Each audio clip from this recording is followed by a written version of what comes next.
제 이름은 김순자입니다. 저는 제주도에서 40년 넘게 해녀로 살아온 75세의 여인입니다. 제 삶은 바다와 함께였습니다. 새벽녘 차가운 물속으로 뛰어들어 숨을 참고 해산물을 채취하며 하루를 시작하던 그 시간들, 그건 단순한 일이 아니라 제 존재의 이유였습니다. 남편을 일찍 여의고 홀로 아들 민우를 키웠습니다. 민우가 대학을 졸업하고 부산에서 작은 사업을 시작할 때까지 저는 제 모든 것을 바쳤습니다. 바닷속 깊은 곳에서 전복을 뜯고 소라를 캐내며 차가운 파도 속에서 늘 다짐했죠. 조금만 더 버티자. 민우를 위해서 해녀의 삶은 고단했지만 자유로웠습니다. 물질을 할 때면 제 몸은 바다에 잠겼지만 마음은 늘 가족과 함께였습니다. 태왁과 망사리를 챙겨 바다로 나가던 그 순간 파도 소리와 숨비 소리가 저를 살아있게 했습니다. 손주들이 생기고 아들이 저를 부산으로 초대했을 때 저는 설렘을 안고 제주를 떠났습니다. 이제는 물질도 힘들어지고 제주에서 의료시설도 불편했기에 아들 곁에서 손주들과 함께 따뜻한 노년을 보내고 싶었죠. 부산으로 올라오는 날 손주들의 웃음소리가 들리는 듯한 착각에 가슴이 뛰었습니다. 처음에는 모든 것이 좋았습니다. 며느리 혜진은 어머님, 건강 챙기세요. 필요한 거 있으면 말씀하세요라며 다정하게 대해 주었고 손주들과의 시간은 더할 나위 없이 행복했어요. 하지만 그 평화는 오래가지 못했습니다. 아들의 사업이 어려워지면서 집안 분위기가 변하기 시작했죠. 며느리의 표정이 굳어지고 대화가 줄어들더니 어느새 저는 집에서 점점 투명 인간처럼 그날 아침은 유난히 바람이 차가웠습니다. 마치 제 운명을 예고하듯이요. 부엌에서 아침을 준비하려는데 며느리 혜진이 차가운 얼굴로 서 있었습니다. 어머님, 우리 이야기 좀 할까요? 그녀의 목소리에 가슴이 덜컥 내려앉았지만 침착하게 대답했죠. 그래, 무슨 일이니? 더는 이렇게 살 수 없을 것 같아요. 어머님이 당장 집을 나가 주셨으면 해요. 순간 귀가 잘못된 줄 알았습니다. 평생 바닷속에서 물이 들어가 귀가 먹먹했던 적은 있어도 이런 말은 처음이었죠. 지금 뭐라고 나보고 나가라니. 맞아요. 민우 오빠도 동의했어요. 우리 지금 너무 힘들어요. 빚도 많고 사업도 망하기 직전인데 어머님까지 부양할 여력이 없어요. 그때 아들 민우가 거실에서 들어왔습니다. 제 눈을 피하며 바닥만 내려다보더군요. 어머니, 정말 죄송해요. 저희가 너무 힘들어서 내가 너 하나 키우려고 바다에 얼마나 뛰어들었는지 아느냐. 눈물이 차올랐지만 꾹 참았습니다.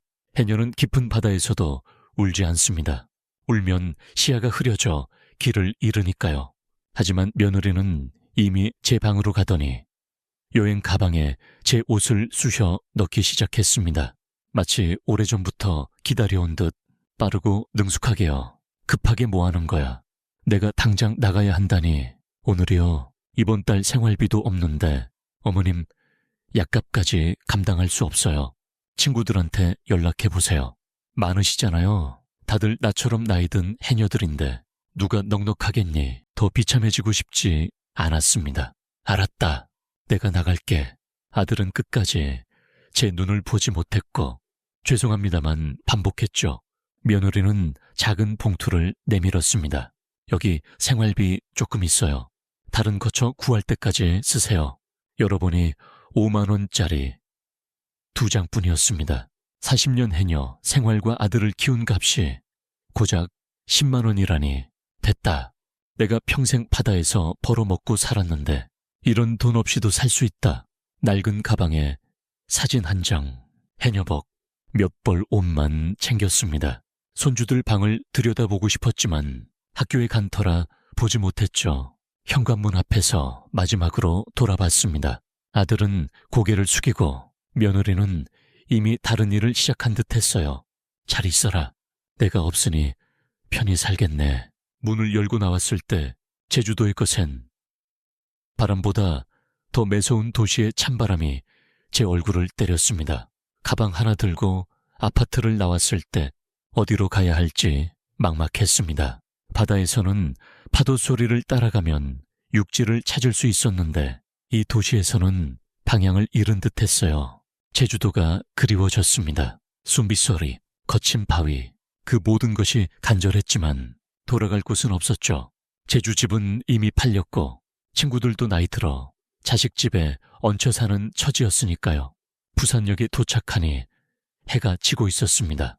벤치에 앉아 주변을 보니 저와 비슷한 노인들이 눈에 띄었어요. 낡은 옷을 입고 초췌한 얼굴로 구석에 웅크린 모습은 마치 거센 파도에 휩쓸린 후 간신히 육지에 닿은 사람들 같았습니다. 설마 나도 이렇게 되나? 불안이 밀려왔지만 그거는 시작에 불과했어. 밤이 깊어지자 역내 방송이 울렸습니다. 역사 내 노숙행위는 금지되어 있습니다. 직원들이 벤치에 누운 사람들을 깨우기 시작했죠. 저도 어깨를 툭툭 치는 바람에 깜짝 놀라 일어났습니다. 할머니, 여기서 주무시면 안 돼요. 밖으로 나가셔야 해요. 한밤중 부산의 거리는 바닷속 깊은 물보다 더 춥고 외로웠습니다. 역 주변을 서성이며 구석진 곳에 몸을 웅크렸어요. 75년을 살며 이런 경험은 처음이었죠. 평생 바다와 싸운 제가 이제 도시의 차가운 바닥과 싸워야 했습니다. 새벽이 되자 온몸이 굳어 있었어요. 공중 화장실에서 얼굴을 씻고 거울을 보니 하루 만에 몇 년은 더 늙은 듯했죠. 며칠째 부산역 주변을 떠돌던 어느 날 우연히 무료 급식소 소식을 들었습니다. 역 근처 교회에서 노인들에게 아침을 준다는 거였죠. 평생 스스로 벌어먹고 산 저로서는 남의 도움을 받는 게 자존심 상했지만 배고픔이 이겼어요. 이른 아침 줄을 서니 저보다 더 나이 든 어르신들이 많았습니다. 휠체어를 탄 할아버지, 지팡이를 짚은 할머니. 모두 한때 누군가의 부모였을 텐데 이렇게 한 끼를 기다리는 모습이 가슴 아팠어요. 할머니, 처음 오셨어요. 앞에 선 노인이 말을 걸었습니다. 주름진 얼굴에 따뜻한 미소가 담겨 있었죠. 네, 처음이에요. 일찍 와야 해요. 다 떨어지거든요. 1시간 넘게 기다려 받은 밥과 국, 반찬 2가지는 제주도 진수성찬보다 소중하게 느껴졌습니다. 급식소를 다니며 하루하루를 버티던 저는 문득 깨달았습니다. 내가 단순히 아들의 어머니, 손주의 할머니로만 존재했던 게 아니라는 걸요. 40년 해녀 생활은 제게 단단한 뿌리였습니다. 그동안 당연하게 여겼던 경험이 사실은 누구도 흉내낼 수 없는 보물이었죠. 어느 날 부산역 근처 전통시장에 갔습니다. 바다 냄새가 코끝을 스치며 제주를 떠올리게 했어요. 한가게 앞에서 문어를 들여다보는데 상인 아주머니가 말을 걸었습니다. 할머니, 문어 살 거예요. 아니요, 그냥 구경하는 거예요. 근데 보는 눈이 다르시네요. 혹시 해산물 다뤄보셨어요? 네, 제주도에서 40년 넘게 해녀했어요. 아주머니 눈이 커졌습니다. 진짜요? 그럼 이 문어 신선한지 보세요. 저는 평생의 눈썰미로 대답했죠. 이건 하루 지난 거예요. 신선한 건 빨판색이 더 선명하고 탄력이 있어요. 아주머니가 웃으며 말했습니다. 맞아요. 단골들도 몰랐는데 할머니는 한눈에 아시네. 그러더니 갑자기 제 손을 잡았어요.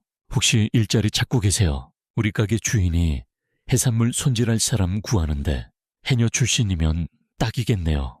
가슴이 두근거렸습니다. 평생 해산물을 다룬 제게 이보다 잘 맞는 일이 있을까요? 제가 나이가 많아서 나이가 중요해요. 경험이 중요하지 제주 해녀가 최고의 경력 아니에요. 그날 바다양 해산물 가게에서 일 시작했습니다. 문어를 손질하며 앞치마를 두르니 마치 바다로 돌아간 듯했어요. 가게 주인 영자씨가 감탄하며 말했죠. 젊은 애들은 30분 걸릴 일을 할머니는 눈 깜짝할 사이에 하시네. 시급은 적었지만 점심도 주고 무엇보다 제 실력을 인정받는 기쁨이 컸습니다. 저는 깨달았어요. 인생은 끝난 게 아니었습니다. 바다에서 배운 끈기가 이 도시에서도 저를 살릴 거라는 믿음이 생겼죠. 일 시작한 지 한 달쯤 됐을 때 특별한 손님이 찾아왔습니다. 세련된 차림의 젊은 여성, 윤지수였죠. 할머니, 혹시 제주도 해녀세요? 저는 해산물 레스토랑을 운영하는데 해녀 문화에 관심 많아요. 퇴근 후 지수 씨의 레스토랑 바다의 마자를 방문했어요. 고급스러운 분위기에 놀랐지만 그녀는 저를 따뜻하게 맞았습니다.